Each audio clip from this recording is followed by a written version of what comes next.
Assalamualaikum warahmatullahi wabarakatuh. Perkenalkan, aku Faisal Veda, biasa dipanggil Veda, dan aku ini adalah alumni SMP Sula tahun 2009.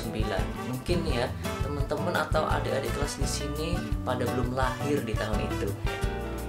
Ya, tapi gak apa-apa, ini hanya sharing ya. Jadi di video kali ini aku bakal kasih judul Manjada Wajada, harus dengan tindakan nyata.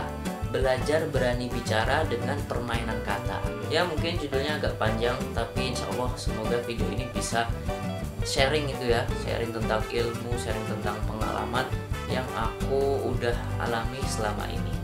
Teman-teman di sini mungkin nggak asing sama kalimat manjada wajada. Mungkin guru-guru di sekolahan juga udah sering mengajarkan kalimat manjada wajada. Sebenarnya kalimat ini tuh punya arti siapa yang bersungguh-sungguh pasti berhasil. Jadi ini membuat sebuah motivasi buat kita terus ingat apa yang pengen kita perjuangkan selama ini.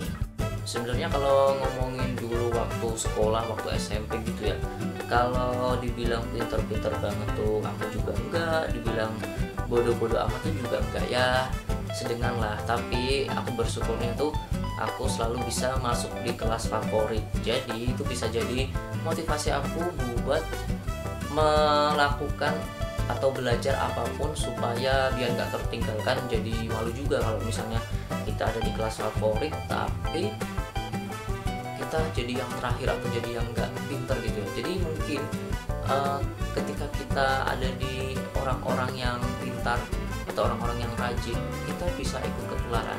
Soal cita-cita atau pencapaian hidup, sampai sekarang ini aku tuh juga masih terus belajar, masih terus meraihnya, karena memang kalau ngomongin ukuran sukses setiap orang itu beda-beda, dan cita-citaku ini juga pengen jadi yang beda juga, mulai dari drummer udah pernah, terus juga jadi penyiar radio, alhamdulillah aku juga udah pernah. Pengen jadi orang yang kreatif, terus jadi pengusaha, sampai nih ya insya Allah beberapa tahun lagi aku bakal punya mimpi jadi wali kota Semarang. Jadi ingat-ingat nih mulai dari sekarang, nanti kalau udah bisa nyoblos bisa kelihatan ya.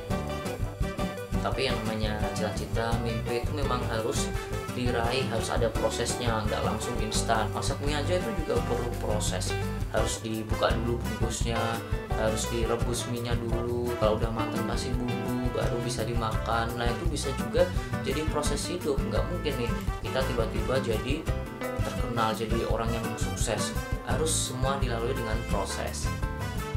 Salah satu proses yang aku ingat dan juga menjadi pengalaman yang memorable banget itu waktu di tahun 2016 setelah lulus kuliah, aku pengen mengembangkan karirku atau mengembangkan pengalamanku di bidang suara, tapi bukan seorang penyanyi, jadi seorang penyiar radio. Jadi kebetulan waktu itu selama proses kuliah itu aku juga belajar MC, public speaking, terus juga belajar berani ngomong di depan umum, di depan masyarakat yang lebih banyak lagi. Nah sampai akhirnya aku di 2016 itu setelah lulus kuliah pengen jadi penyiar radio. Gak tahu kenapa kepikiran aja gitu, kayaknya enak ya, bisa omongan kita bisa didengar banyak orang, omongan kita bisa menghibur, omongan kita bisa bermanfaat, memiliki nilai, wah kayaknya asik juga. Nah tapi kalau untuk meraih prosesnya itu semua tuh memang gak gampang. Jadi harus ada tolak dulu, belajar dulu, sampai waktu itu yang yang sangat berkesan itu waktu aku dikasih kesempatan buat belajar di kelas penyiar waktu itu di Jakarta. Jadi di sana aku ketemu sama penyiar-penyiar top dari Jakarta untuk belajar di situ. Ya walaupun cuma sebentar tapi berkesan banget.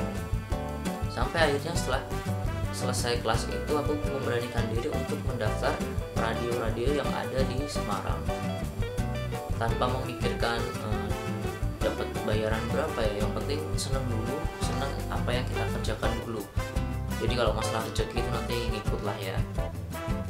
Nah sampai akhirnya aku dipanggil tuh sama salah satu radio yang ada di Semarang. Wow, aku seneng banget udah ikut interview, udah ikut tesnya sampai panjang, akhirnya keterima dan ngikut training. Tapi ternyata di training itu juga ada penilaian penilaian untuk bisa lanjut jadi penyiar atau enggak. Sampai akhirnya di training itu, setelah selesai training, wah ternyata harus menerima surat yang berupa tulisan kalau kamu tuh gagal, kalau aku tuh gagal dan nggak bisa lanjut ke tahap selanjutnya.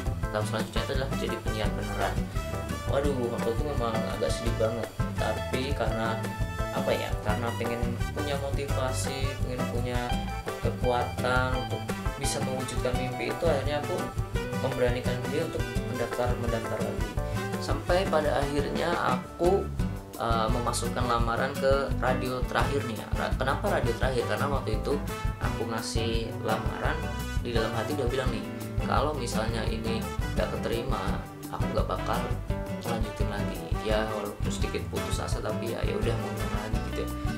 Ternyata ilmu yang aku dapetin selama aku gagal, selama aku training di radio itu, ternyata bisa jadi nilai tambah, bisa jadi pengalaman yang berharga ketika aku bisa diterima di radio yang di tahun 2017 itu jadi radio pertama aku. Seneng banget rasanya, bisa interview artis, bisa membawakan talk show, bisa makan enak, bisa dapat kiriman makanan. Wah pokoknya seru banget, pengalaman yang luar biasa ketika jadi penyiar radio itu.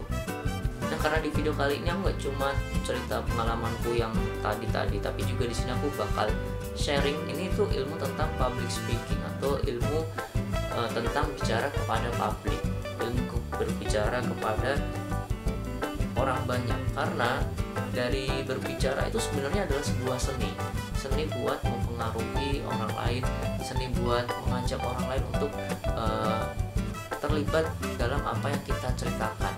Kuncinya satu, kalau ketika kamu pengen belajar public speaking atau berani berbicara kepada orang lain, ya cukup satu, yaitu kamu harus berani memulai pembicaraan. Jangan cuma pasif diam aja gitu ketika ada temanmu ngajak ngobrol, gimana kabarmu, gimana PR-mu, kamu diam aja kayak patung, kan gak asik ya. Jadi kalau ngobrol tuh santai aja, asik, relax gitu, kayak ya teman kita tuh kayak saudara kita sendiri, teman kita tuh kayak tetangga kita yang setiap hari kita bisa ajak ngobrol. Jadi kuncinya itu satu, kamu harus berani untuk memulai pembicaraan, jangan jadi pasif.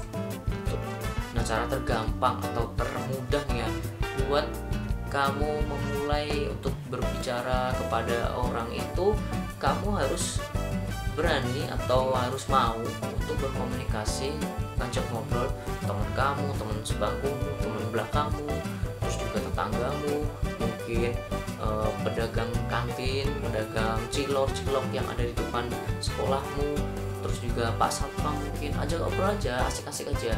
Nah dari situ kamu bisa ngebangun ya bagaimana cara komunikasi dengan orang. Mungkin kalau kamu komunikasi sama temanmu, orang-orang yang sebaya kamu, yang seumuran kamu, itu mungkin bahasanya bisa asik, bisa pakai bahasa Jawa ngoko, bahasa pergaulan sehari-hari lah, bro, sis, kak, itu bisa disesuaikan. Tapi ketika kamu berbicara dengan orang yang lebih tua, orang yang lebih berpengalaman, orang yang lebih senior seperti guru kamu, Pak Satpam, Pak RT, Pak RW, itu harus ada kata atau kalimat yang harus sopan, harus ada tata keramanya. Nggak mungkin kan kamu sama gurumu, sama Pak RT atau kepala sekolah atau satpam itu bro, sis, nggak mungkin. Jadi harus bisa membedakan ketika kamu ngobrol sama temenmu itu pakai bahasa apa, ketika kamu ngobrol dengan orang yang lebih tua pakai bahasa seperti apa.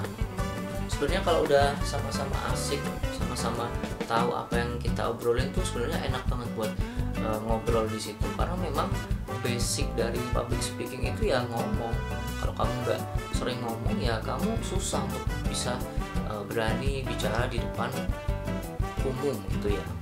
Misal juga nih kamu pengen punya keinginan biar gak grogi, biar gak malu di depan umum, kamu tulis tuh. Kalau misalnya kamu mau jadi seorang MC atau jadi seorang pidato, kamu tulis di situ. Kalau udah tulisanmu kamu bacain di depan cermin. Itu biasanya aku lakuin kalau misalnya aku mau interview artis, aku susun dulu pertanyaannya, baru aku ajak ngobrol di depan cermin. Tapi waktu itu juga lihat-lihat, jangan sampai ada orang, kalau ada orang nanti dikiranya kamu ngomong sendiri, padahal itu materi buat membawakan suatu acara atau suatu public speaking gitu ya.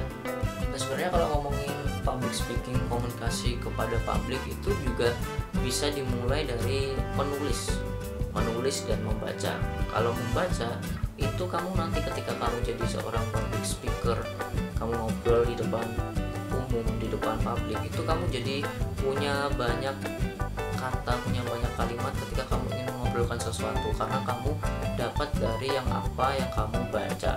Nah untuk menulis sendiri ini bisa kamu kembangin setelah kamu suka ngomong, kamu bisa tuh tulis yang bermanfaat, tulis yang oke, yang asik, bisa tips and trick, bisa ya mungkin pantun, kata-kata yang asik, pokoknya bisa kamu praktekin, bisa kamu kasih caption tulisan di media sosialmu.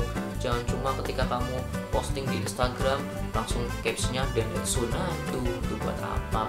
Mending kasih caption yang membangun, membuat orang yang melihat foto kamu tuh like dan juga komen. Di situ kan nanti bakal terbangun interaksi.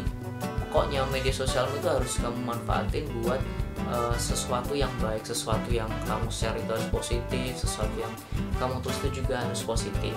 Bisa juga kamu praktekin di sekolah kamu ketika gurumu sedang menerangkan sesuatu. Biasanya di terakhir guru pasti bilang, ada pertanyaan, siapa yang mau bertanya? Nah itu kasih kesempatan buat kamu melatih mentalmu, melatih percaya dirimu dengan bertanya. Karena kalau dengan bertanya itu nanti kan otomatis melatih diri kita untuk berani ngomong di depan publik ya, walaupun publiknya itu adalah teman kamu sendiri, kelas kamu sendiri, setidaknya itu menjadi nilai tambah kamu, membuat mental kamu tuh terbangun dari situ. Karena memang untuk membangun mental berani ngomong itu memang harus dimulai dari hal-hal yang kecil dulu. Kalau ngomong intinya dari public speaking ini, yang pertama banget itu kamu harus berani ngomong, harus rajin ngomong. Karena memang public speaking itu yang digunakan adalah mulut. Harus ada rangkaian kata-kata di situ. Nggak mungkin kamu ngomong A sama temanmu A, tiba-tiba kamu jawabannya Z, K, F, G, padahal itu temanya beda kan, jadi nggak nyambung ya. Yang kedua tuh kamu harus sering-sering latihan, sering-sering baca buku, sering ngajak ngobrol yang tadi udah aku sebutin. Oke, itu tadi adalah sharing yang bisa aku sampaikan. Karena judul video ini adalah Manjada Wajada sama berani bicara, berani belajar bicara, maka aku sedikit simpulkan kalau Manjada Wajada itu siapa yang bersungguh-sungguh pasti berhasil. Ketika kalimat ini cuma kamu jadi sebuah kalimat doang, ini gak bakal jadi apa-apa tanpa tindakan nyata. Jadi ketika kamu punya mimpi, kamu harus langsung melakukan tindakan apa atau perbuatan apa yang bakal kamu lakukan buat mencapai mimpimu itu. Terima kasih udah nonton video kali ini, udah nonton sharing aku. Wassalamualaikum warahmatullahi wabarakatuh.